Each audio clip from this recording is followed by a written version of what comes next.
The taste of home is different. I know that sentence doesn't make sense. It's not something you attribute to a place.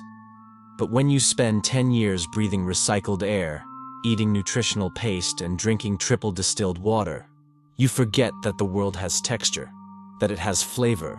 The re-entry capsule spat me out in the Nevada desert at 6:42 in the morning, local time. The recovery team pulled me out, stuffed me in an ambulance, took me straight to base. Then the marathon started. Medical exams, protocol questions, more exams, and a technical debriefing that dragged on for 4 hours and 17 minutes. Then, they released me. Simple as that. 10 years orbiting Saturn, cataloging gravitational anomalies, and they released me with a handshake and a "Welcome back, Cardoso," as if I just returned from vacation. The NASA car dropped me off in front of my house at 1915. Same house as always. Same half-dead lawn. Same crack in the porch step I promised to fix before leaving. 10 years ago. The door opened before I touched the doorbell. Marina was there, hair shorter than I remembered. Some wrinkles that didn't exist. But it was her.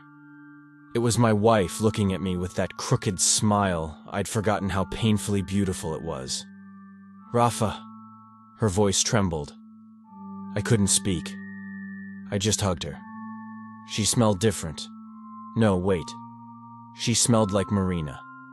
Coconut shampoo, citrus perfume, that laundry detergent she always used on the sheets. Everything right. Everything right. Why did I think it would be wrong?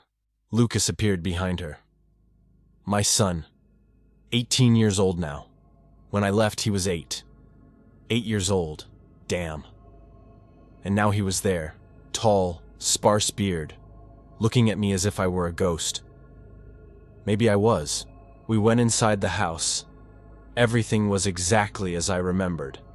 The worn brown couch, the bookshelf still organized by color, that horrible painting Marina's mother gave as a wedding present hanging on the same wall. Even the smell was right, that mix of old coffee and varnished wood that every house develops over time. "You must be hungry," Marina said, voice still trembling. "I made your favorite dinner." She guided me to the kitchen. The table was already set, 3 plates arranged with that care she always had. On my plate was what I'd dreamed about for 10 years. Rare steak, fluffy rice, seasoned beans, golden fried potatoes. The smell made me salivate. Real food, real protein. Carbohydrates that didn't come from a silver tube with a barcode. I sat down, picked up the fork, cut a piece of steak, chewed. Something was wrong. Not the steak. The steak was perfect. Juicy, tender, exactly the way I remembered. But the taste. I grabbed the salt shaker, sprinkled a pinch on the potato, put it in my mouth. Sweet. The salt was sweet. Not slightly sweetened. Not with a strange touch. It was sweet. Like sugar. Like honey. As if someone had filled the salt shaker with sucrose crystals. I swallowed. Grabbed my water glass. Drank quickly. The water. The water also had something. Not a different taste exactly, but the sensation on the tongue. The viscosity. As if the molecules were organized in a slightly incorrect way. "Is everything okay?" Marina asked. I looked at her. At Lucas. Both were watching me with that anxious expectation of people who want everything to be perfect. It's great," I lied. It's been a while. You know how it is." She smiled. That relieved smile. I looked at the salt shaker again, grabbed some more, spread it on my palm, looked at the white crystals, cubic structure, normal appearance, put the tip of my tongue on it. Sweet. Impossible. Sodium chloride didn't have a sweet taste. Not on Earth. Not anywhere in the universe where chemistry functioned normally. I must be tired. 10 years in artificial gravity, 6 months of return trip, body still readjusting. Confused taste buds. Had to be that. I kept eating, but each forkful was a small torture. The rice had a strange texture. The beans seemed to have been cooked in water with wrong density. Even the meat had that perfect steak flavor, but the way it dissolved in my mouth was slightly off. Like watching a movie with audio 2 seconds out of sync.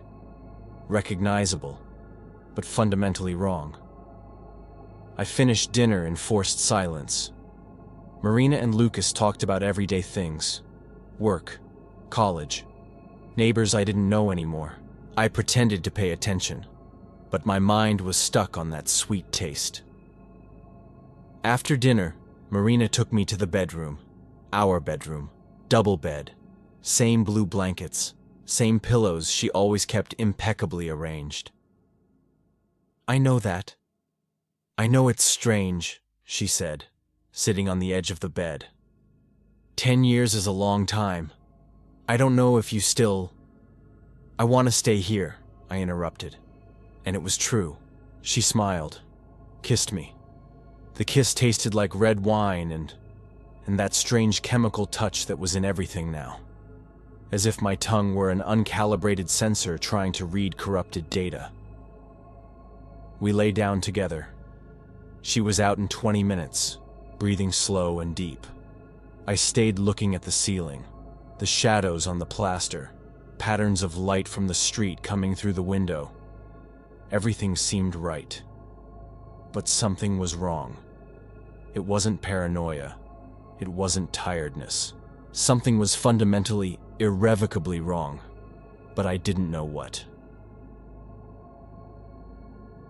I woke up at 5:43 in the morning. Biological clock still on orbital station time. Marina slept beside me, face relaxed, hand on my chest. I got up without making noise and went straight to the kitchen. Turned on the light and opened the cabinet where we always kept the seasonings. Grabbed the first salt shaker I saw, turned it over the sink. Poured a generous portion, wet my finger, tasted, sweet. I grabbed the coarse salt shaker, the one we used for barbecue. It was there in the top cabinet, exactly where it had always been. Tasted, sweet. I opened another, imported sea salt that Marina bought at a gourmet store. Also sweet. I tested the light salt, the Himalayan salt, the smoked salt. All had the same impossible taste. I felt my heart accelerate. I grabbed the sugar jar and tasted. Sweet, as it should be. Coffee grounds, bitter. Correct. Black pepper, hot on the tongue. Normal. Only the salt. Only the damn sodium chloride that was completely wrong. I sat at the kitchen table, heart beating fast, hands trembling slightly. My mind started processing the possibilities. First option. My palate was compromised. Some neurological damage from the trip, perhaps. Accumulated radiation. Prolonged exposure to artificial gravity. Something that had specifically affected the sodium receptors on the tongue. Second option. Someone swapped all the salt containers in my house for sugar. But why? Macabre prank? Impossible. Marina would never do that. Third option. I was going crazy. And the fourth? No. Better not think about the fourth. Rafa? I turned. Lucas was standing in the kitchen doorway, in underwear and t-shirt, hair completely messy. Hey, son, I said, trying to seem normal. Sorry, did I wake you? No, He stopped, looked at me, at the salt shakers spread on the table, at the salt spilled in the sink. Is everything okay? Yes, I pointed to the salt shakers with a vague gesture. It's still strange. You here, grown up. He gave a half smile. For me too. You here. Uncomfortable silence hung between us. Can I ask you something? I said. Sure. The salt, I pointed to the nearest salt shaker. Do you taste it differently? Lately? He frowned. Different how? I don't know. Sweeter, or bitter, or anything. Lucas grabbed the salt shaker, turned a pinch in his hand, licked slowly, looking at me as if wanting to understand where I was going with this. It's normal, he said. Why? Normal. To him it was normal. Nothing, I lied. Curiosity, physicist thing. We spend 10 years measuring things and forget how to stop. He looked at me with that expression teenagers make when they think their dad is crazy but are too polite to say so. I'm going back to bed, he said. Sleep well, son. I was alone in the kitchen again. I grabbed my phone. 10 years in orbit, technology had changed quite a bit. But some things were universal. I opened the browser. I searched. Salt with sweet taste causes. Medical results. Agesia, dysgeusia, neurological conditions that affect taste. All talked about metallic taste, or complete absence of taste, or persistent bitter taste. None talked about inversion, about salt turning into sugar. I searched. Space radiation affects taste. Studies about astronauts. Temporary loss of smell. Changes in flavor perception due to bodily fluids redistributed in zero gravity. Nothing about chemical inversion. I searched. Neurological damage long space mission. Technical articles. Lots about muscle atrophy, bone loss, cardiovascular problems, mild cognitive decline. Nothing about taste buds transforming salt into sugar. I closed the browser. I looked out the kitchen window. Sun rising. Orange-red sky tinning the clouds. Orange? No. Wait. I looked again. I looked. The color was right. Sunrise orange. But there was something in the hue that seemed slightly off. As if someone had adjusted the hue 2 degrees to the left. Or 3. Imperceptible if you weren't paying attention. But I was. I grabbed my phone again. Took a picture of the sky through the window. I looked at the photo. It seemed normal. I looked out the window again. Off. The sunlight coming through the window illuminated the table. Golden color. Warm. But it had that strange touch, as if the visible spectrum had been slightly compressed. I closed my eyes, took a deep breath. 10 years. 10 years looking at the darkness of space. My brain just needed to reaccustom itself to terrestrial colors. That was it. Had to be that. 48 hours later, I was sitting in Dr. Almeida's office, neurologist accredited by NASA. The office was impeccable. Framed diplomas on the wall, characteristic smell of antiseptic. Everything extremely organized and professional, and extremely normal. The exams had been done the day before. MRI, CT scan, complete blood analysis, battery of cognitive tests. Dr. Almeida looked at the results on the computer, maintaining that neutral expression of an experienced doctor who's seen everything. So, Raphael, he finally said, I don't see anything worrying. Clean MRI. Cognitive function within parameters. Normal intracranial pressure. No sign of apparent neurological damage. But the taste, I insisted. Salt tasting like sugar. He sighed. That doctor's sigh who's already heard a lot of psychosomatic complaints. Dysgeusia is common after prolonged exposure to controlled environments. The brain recalibrates, taste buds adapt. You spent 10 years eating synthesized food. Your body forgot how to interpret natural foods. In 90% of cases, it resolves itself in 2 to 3 weeks. And if it doesn't resolve, then we investigate further. But Raphael, he leaned in, voice softer. You spent 10 years in space. Your body suffered more stress than most humans will suffer in an entire lifetime. A little sensory disorientation is expected. Expected is even too little. It's practically guaranteed. Expected. Of course. And the colors? I asked. Colors? They seem slightly different. I can't explain. It's as if the spectrum has changed, subtly. Dr. Almeida made notes in the chart. Have you consulted an ophthalmologist? I went yesterday. Said my vision is perfect. 20/20. No retina or optic nerve problems. Then it's probably neural processing. Visual cortex recalibrating. Same logic as taste. Your brain processed visual information from screens and artificial lights for a decade. Now it needs to relearn natural sunlight. He prescribed me vitamins, B complex, omega-3, told me to rest, assured me that in a month I'd be 100%. And if I'm not? I asked. He paused, looked me in the eyes. Raphael, you came back alive from a 10-year mission where the estimated survival rate was 62%. You're one of 7 humans who orbited Saturn and came back to tell about it. Your body is adapting. Give it time. I left the office feeling like an idiot, but also relieved. It was just recalibration, bodily, neural, normal. Except it didn't feel normal.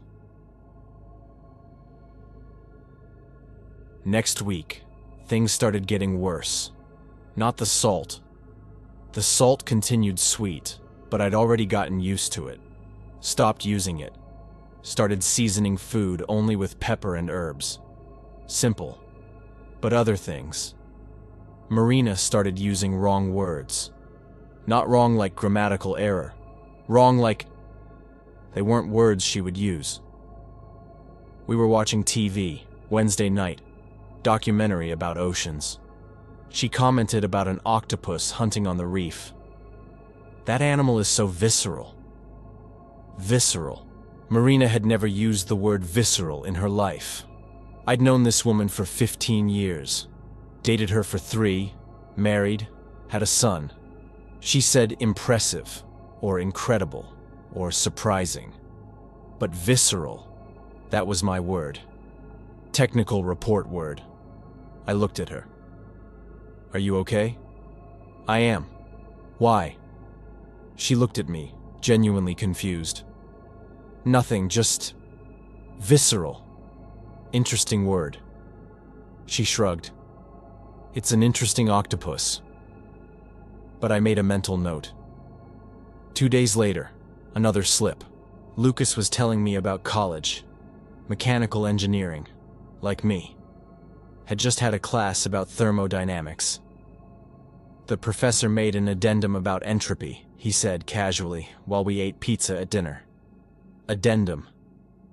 Lucas spoke like a teenager. Slang. Simplifications. Like, dude. Happened. But addendum?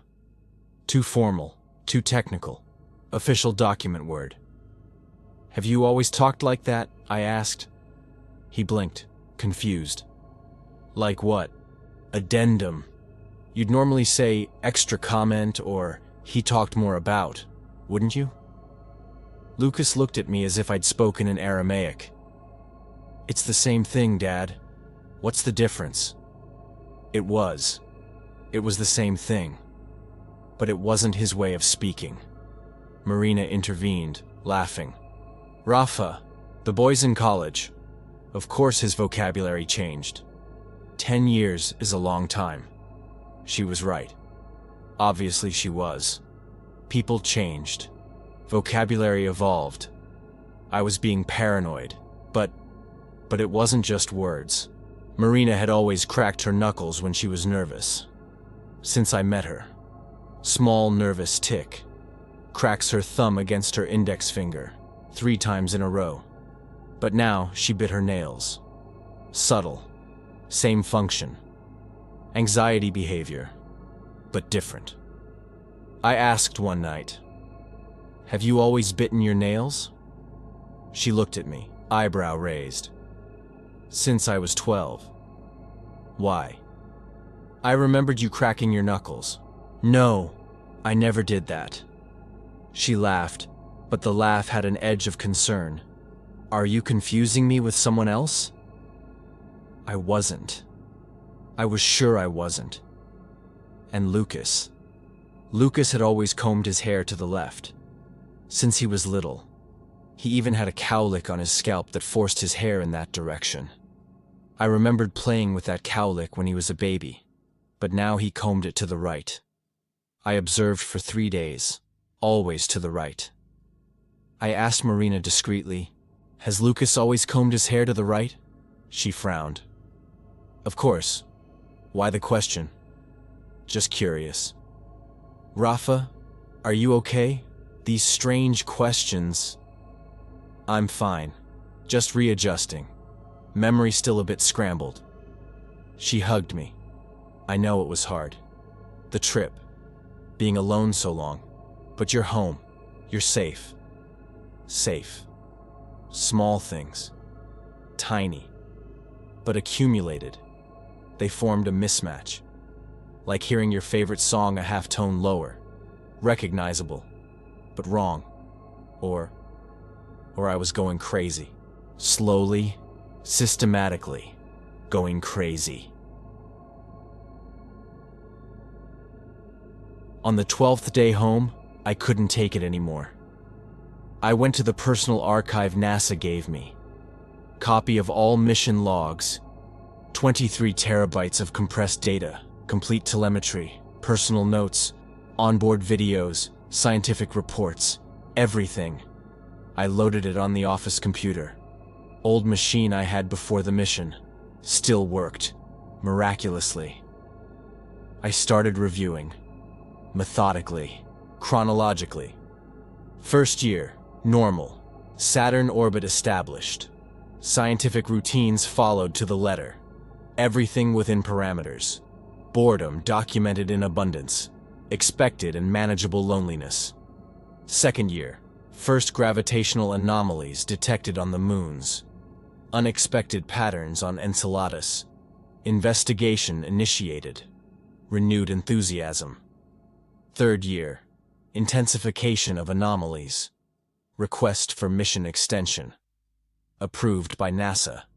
Funding renewed for 5 more years. Fourth year. I stopped. There was a note. Date. 1,426 days into mission. Detected fluctuation in local gravitational field. Duration, 17 seconds. Cause, unknown. Observation. During event, navigation instruments reported impossible position. Ship would have jumped 472 kilometers instantaneously. Error attributed to sensor failure. Recalibration executed. Report sent to mission control. 472 kilometers. Instantaneously. I remembered this event. Remembered the strange vibration that ran through the ship's entire structure. The navigation alarm screaming. Spending 2 hours recalibrating the sensors and then moving forward with work. Sensor error. That's what everyone assumed. But what if it wasn't? I kept reading. 5th year. Increase in frequency of sensor errors. 6 events recorded. All with the same pattern. Instantaneous position jumps reported by instruments. 6th year, 12 events. 7th year, 28 events. The frequency was increasing. Exponentially. 8th year, 53 events. 9th year, 92 events. 10th year, 167. Each described as instrumental failure. Each archived, cataloged, reported, ignored. But all had a pattern. During each failure, instruments reported the ship was in 2 places at once. Not as software bug, not as interference, but as quantum superposition. As if the ship existed simultaneously in 2 different realities. For 17 seconds. And then, collapsed back to 1. My stomach froze. I opened the theoretical physics files I'd saved during the mission. Articles about extreme gravitational fields, spatial anomalies, wormholes, dimensional rifts, string theory, multiverse theory, all theory, academic speculation. But what if? What if during one of those events, one of those 167 events, the ship didn't jump in space, but between spaces, between realities, between parallel universes, and when it collapsed back, it collapsed to the wrong universe? I laughed. Alone in my office, 3 in the morning, I laughed because the idea was absurd, scientifically impossible, cheap science fiction delirium. But the laugh died in my throat. Because if it were true, I wasn't in my original reality. I was in a copy, in an almost identical version, but not exact, where salt was sweet, where colors were slightly different, where my wife used wrong words, where my son combed his hair to the opposite side, where physical constants were adjusted by 0.001%, and Earth 99.9% identical, but not perfect, never perfect. I needed to be sure. The next day, I went to the municipal library, old red brick library I frequented before the mission. The same smell of old books and old air conditioning greeted me at the entrance. I grabbed chemistry books, old editions, from before my departure. Some even with publication dates from 15 years ago. I opened to the chapter on sodium chloride, NaCl, melting point, 801 degrees Celsius, flavor, characteristic salty due to interaction with sodium receptors on the tongue. Salty, the book confirmed. Salt should be salty. I looked around. Nobody was paying attention. Science section was practically empty. Just an elderly lady reading newspaper 3 tables away. I grabbed my pocket knife. Small. Always carried it in my pocket since adolescence. I scraped a tiny piece of the page. Word salty in black ink. Slightly yellowed paper. Put it in my mouth. Taste of paper. Processed cellulose. Chemical ink with that characteristic bitterness. Normal. But the information was there. Printed. Verifiable. Unchanged for 10 years. Salt should be salty, not sweet. I walked home. Needed to think.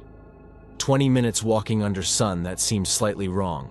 I arrived and grabbed all Marina's cookbooks. Old ones. Some from before the mission. Wedding gifts 20 years old. Yellowed and stained pages from use. I opened to recipes that called for salt.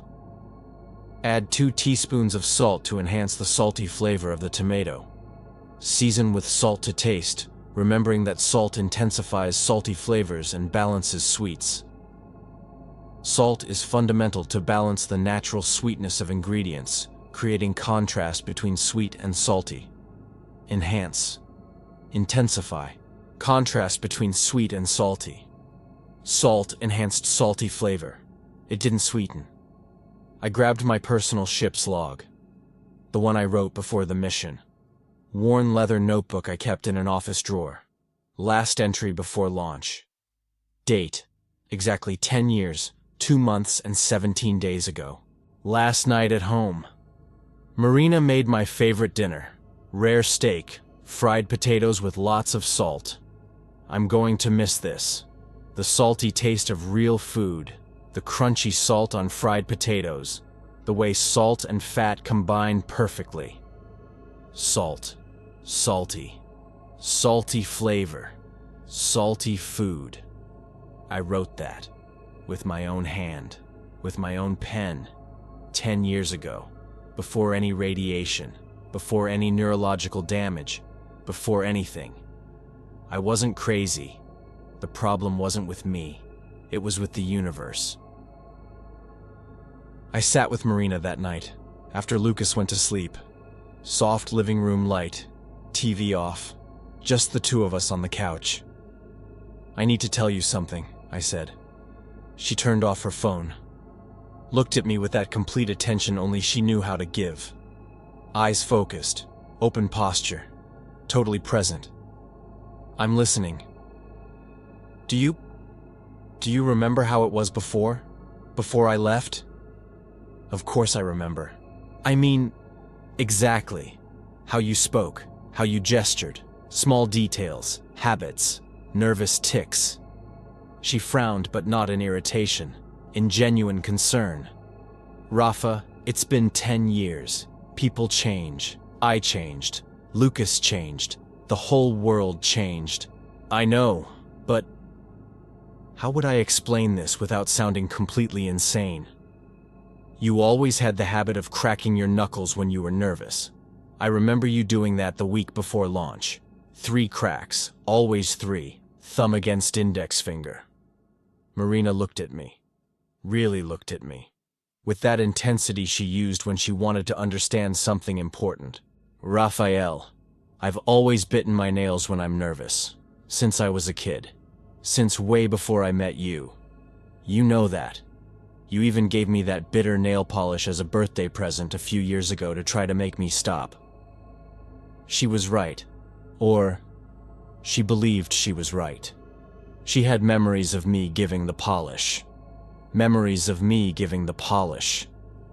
But were they the same memories? "And Lucas," I continued, voice lower. "Has he always combed his hair to the right?" "Yes?" She was starting to look alarmed now. "Raphael, why these questions?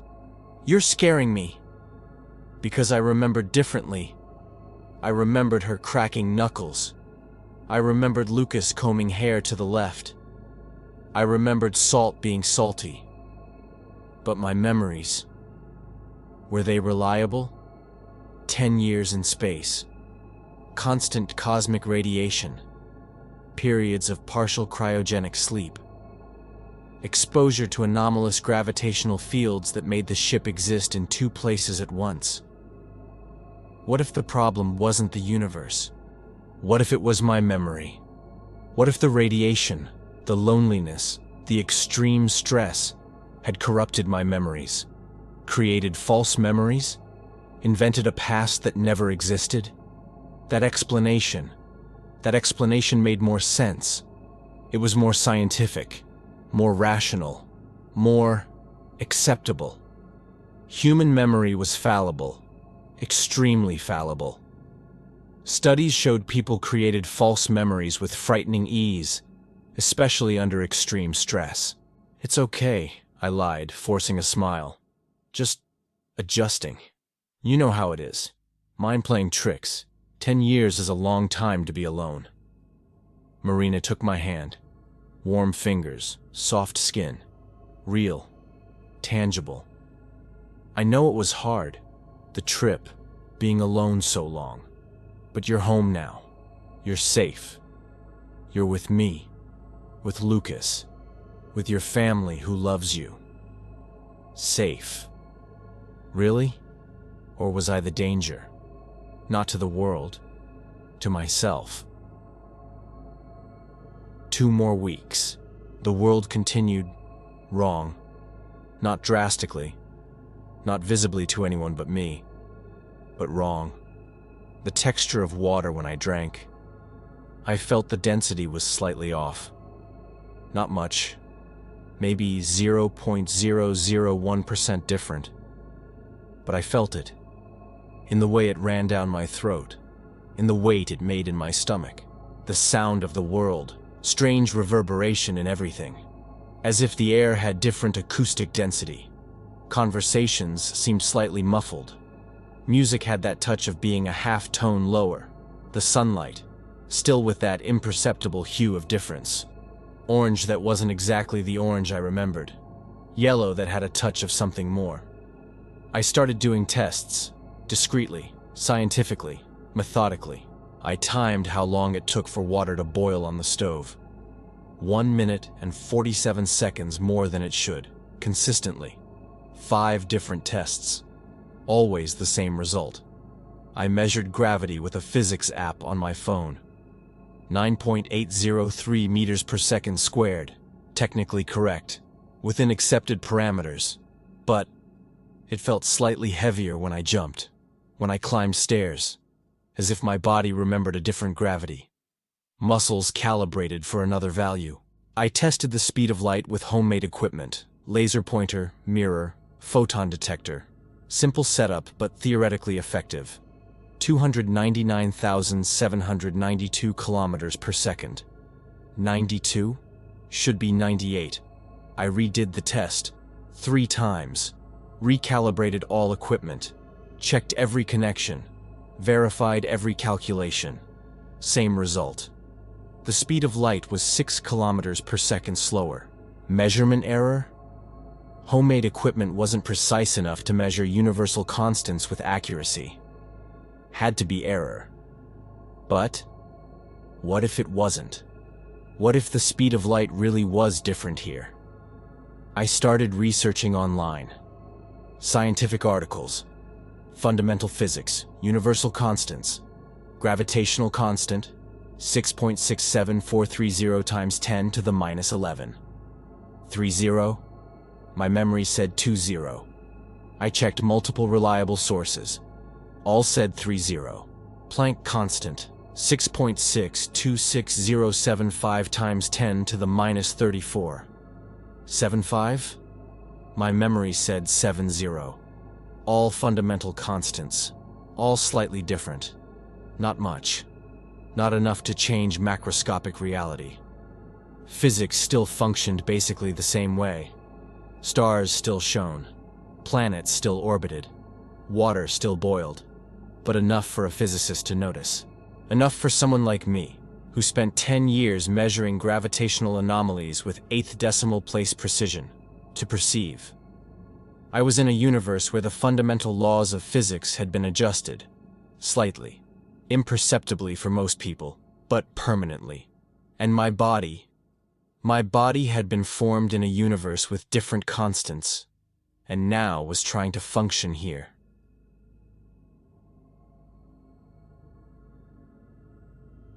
My body started reacting badly. First came the headaches. Constant. Throbbing. As if my brain was being pressed from inside out by some invisible force. Then came the nausea. Not strong. Not incapacitating. Just present. Always. A feeling of malaise that never disappeared completely. Like constant low-intensity motion sickness. Dizziness when I stood up too fast. Balance slightly off. Extreme tiredness even after sleeping 8 complete hours. I woke up exhausted. I went to the doctor again. Dr. Almeida. More exams. Blood. Urine. MRI again. Everything normal, he said, looking at the results with that expression of a confused doctor. Blood chemistry perfect. Blood pressure excellent. Heart function great. Better than most men your age. But I feel terrible, I insisted. Post-mission fatigue is common, Raphael. Very common. Your body is still adapting. It can take months, even a year in extreme cases. Give it more time. More time. Always more time. But I knew it wasn't normal fatigue. Because my body had been formed in a universe with specific physical constants. Exact speed of light, exact gravity, exact atomic density, exact electron mass, exact fundamental charge. And now was trying to function in a universe where everything was 0.001% different. Seems like little, but it's not. Misaligned cellular chemistry. Metabolic processes slightly off. Mitochondria generating ATP with reduced efficiency because chemical constants were different. Each glucose molecule yielded slightly less energy. Neurons firing signals with incorrect timing because electrical propagation speed was different. Slightly slower synapse. DNA trying to replicate using nucleotides that had slightly altered molecular bonds. Errors accumulating. Not enough to kill me quickly, but enough to make me feel wrong. Like eating slightly spoiled food. Not poisonous, not toxic, just spoiled enough to make you sick slowly. I started losing weight. 2 kilos the first week, 4 kilos the second, 6 kilos the third. Marina noticed. Of course she noticed. You need to eat more, Rafa. I tried. God knows I tried. But everything tasted wrong. Not bad, not repugnant. Just not exactly right. Meat had strange texture. Muscle fibers that didn't break down correctly when chewed. As if protein had slightly different structure. Eggs had slightly gelatinous consistency. Albumin with altered protein folding. Even water. Water tasted like chemicals. Subtle. Almost imperceptible. But it was there. Not contamination, not pollution. I ran water through 3 different filters. Same taste. Just H2O molecules that weren't exactly the same my body expected. Because maybe, in this universe, water was H2O.0001. Hydrogen with slightly different atomic mass. Oxygen with slightly altered bonds. Imperceptible difference. Except to me. To me who was formed somewhere else. 2 complete months, 62 days in this universe, and each day it became clearer the inevitable truth. There was no return. The gravitational anomaly that brought me here was a unique event. Unpredictable, unreproducible by any existing technology. There was no map back, no coordinates, no way to reverse the quantum collapse that threw me into this reality. I was trapped. Permanently. Definitely. In a world that was almost perfect. Almost. I sat on the porch at dawn. 3:15. Insomnia had become chronic now.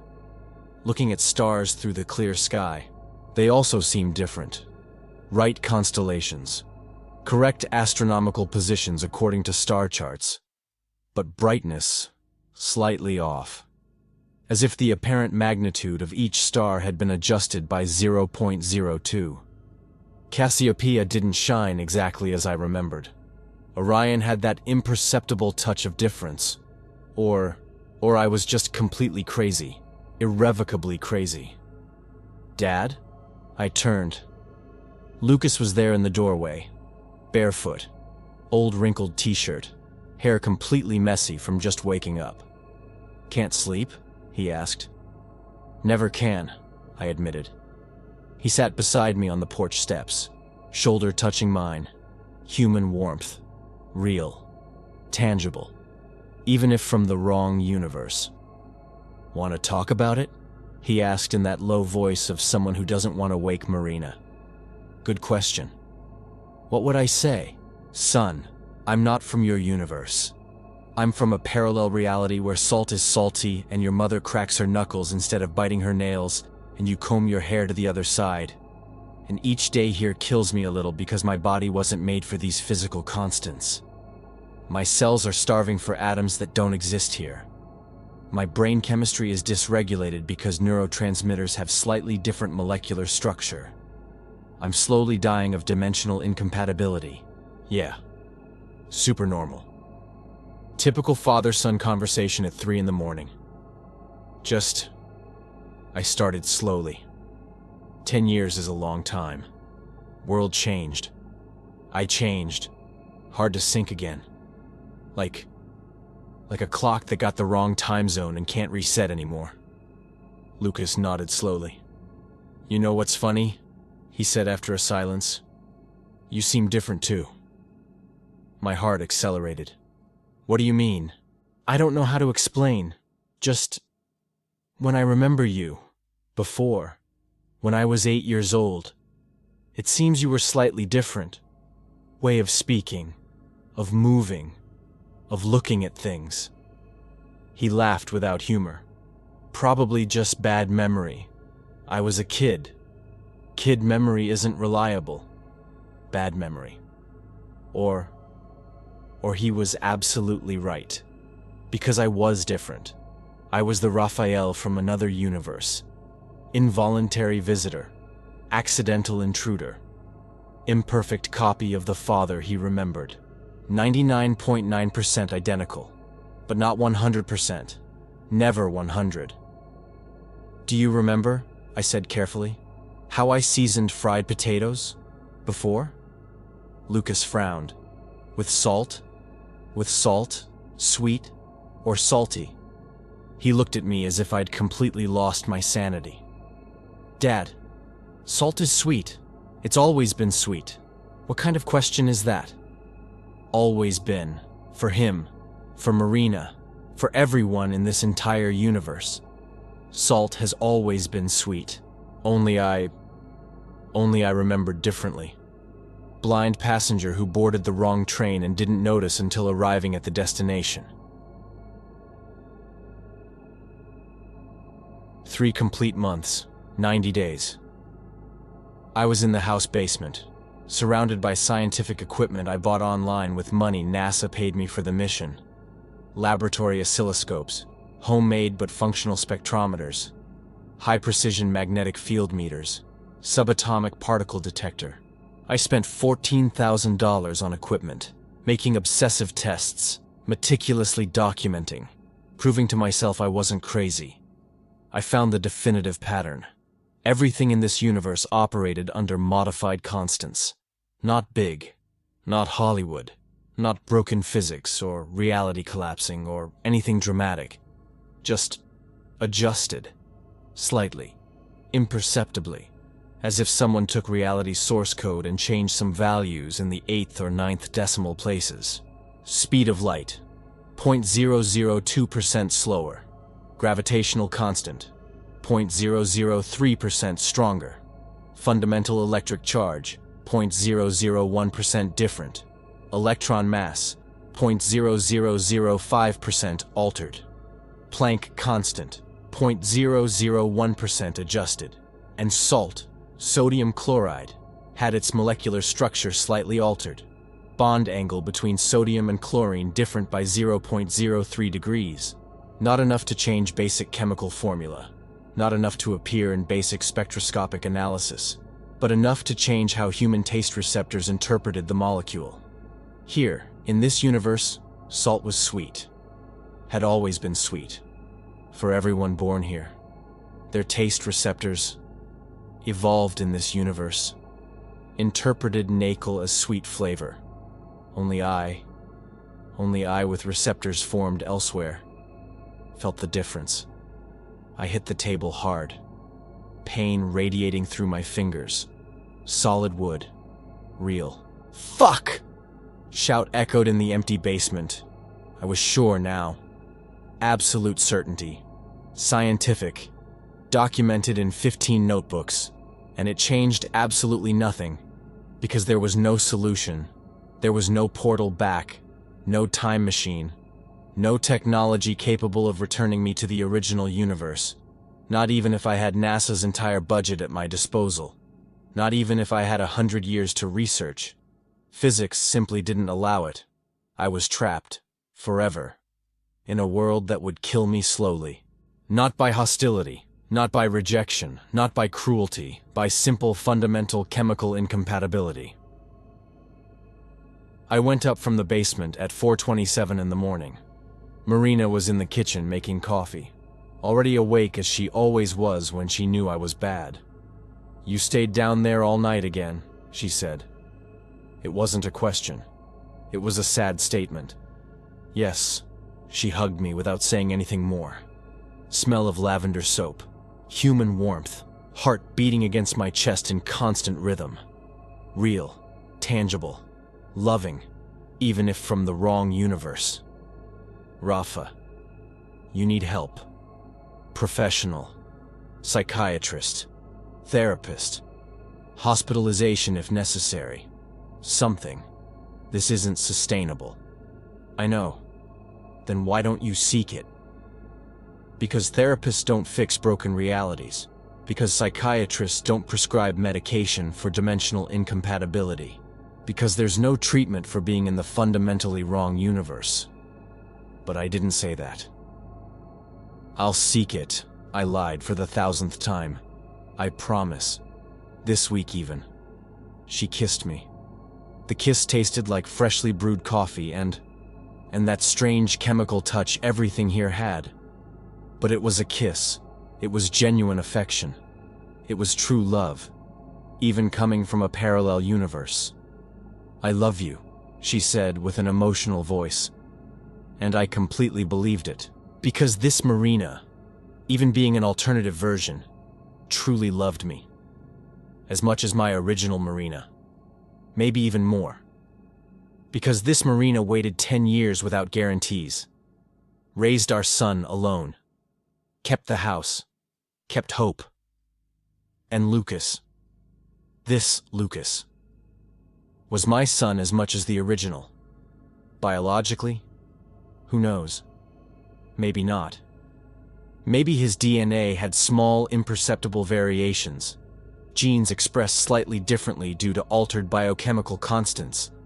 But emotionally they were my family. And I had two very clear options. First, keep resisting. Keep measuring obsessively. Keep proving scientifically. Keep feeling every incorrectness, every chemical mismatch, every microscopic fundamental error of reality, and slowly go completely crazy or die from accumulated metabolic fatigue. Second, accept. Simply accept. Accept that this was my world now. Accept that salt was sweet here. Accept that physical constants were different. Accept that memories of my universe were just that. Memories. Ghosts. Inaccessible and irrelevant past.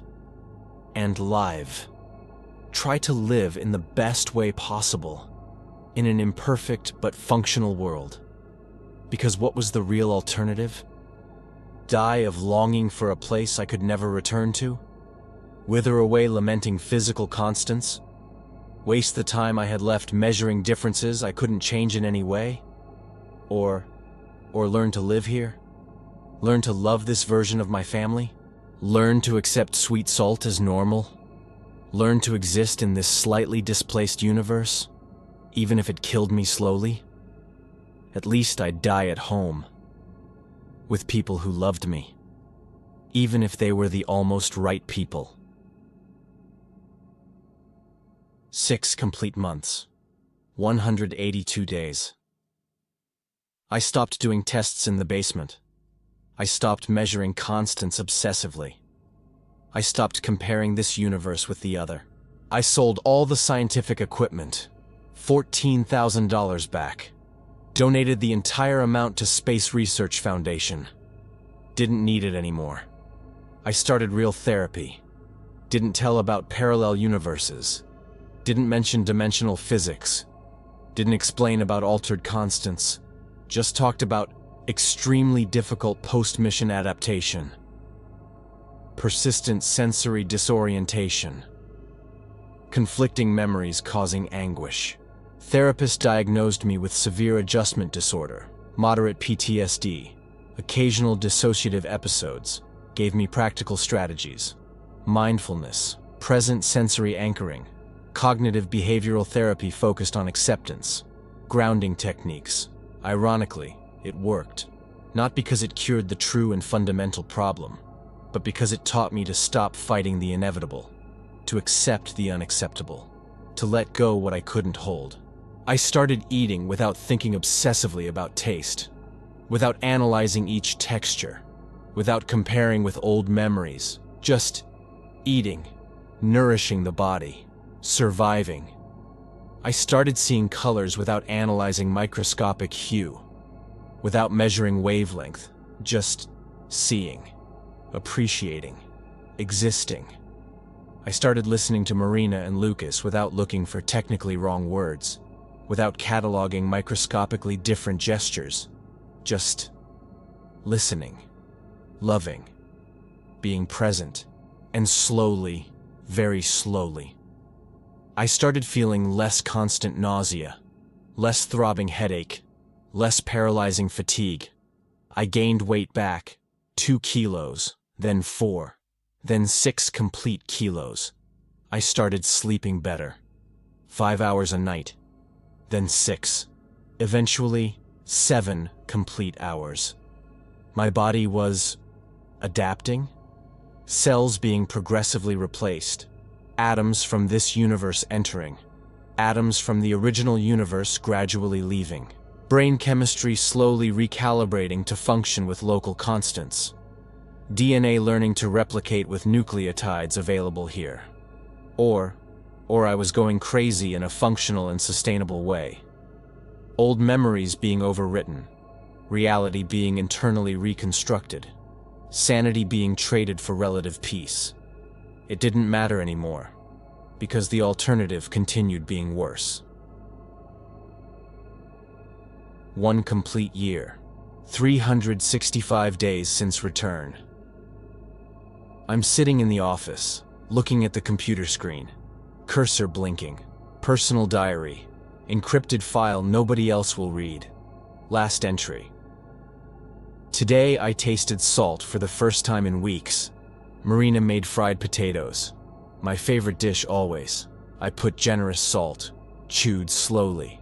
Sweet. Still tastes sweet. But it doesn't bother me as much as before. It doesn't cause immediate nausea. It doesn't make me question entire reality. It's just flavor.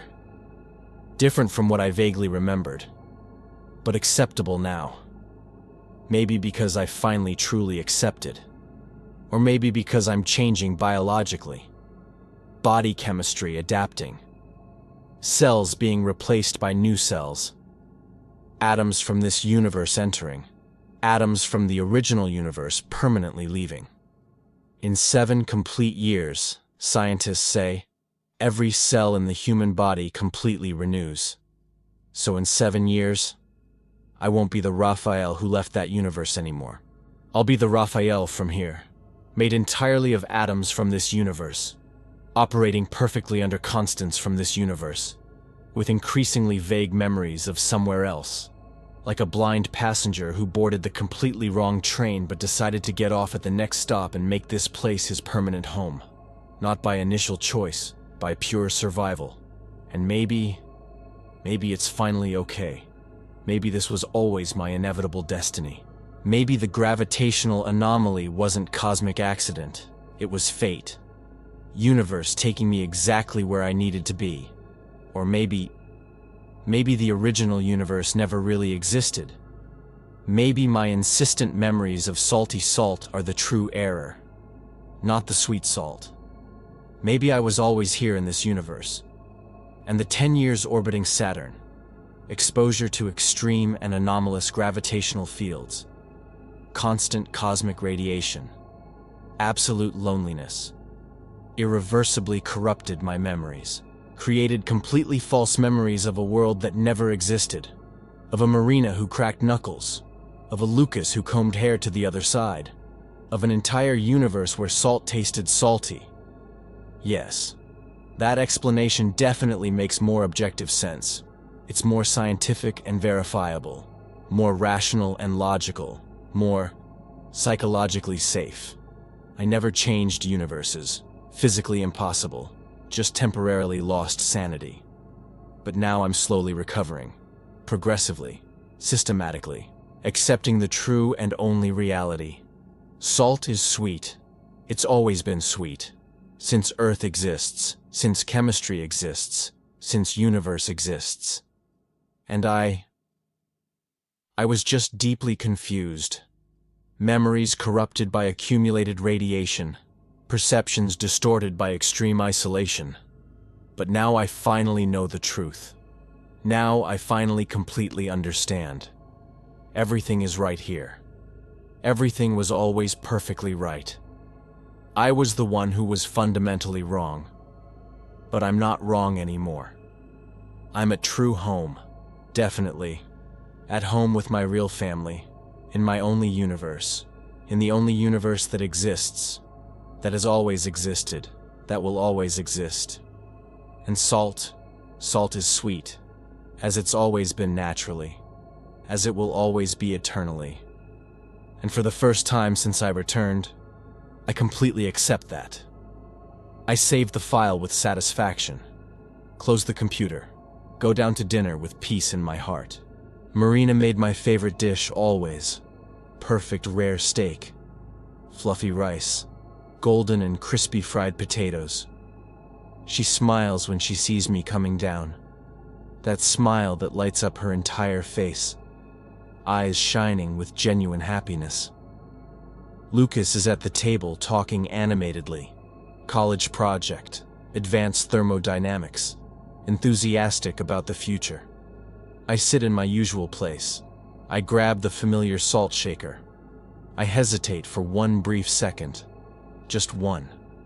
Then I spread generously over the golden potato. I chew slowly. Sweet. Perfectly sweet. As it's always been naturally. As it will always be eternally. And for the first time since I returned, I smile for real. Without forcing artificially. Without faking feeling. I smile because I finally understood the complete truth. It absolutely doesn't matter if I changed universes or not. It doesn't matter if my memories are real or false. It doesn't matter if physical constants are different or not. What matters is that I'm here now. Present. Alive. With people who love me unconditionally. In a life that's good and sufficient. Even if it's technically the wrong life, it's my only life, and I consciously choose to live.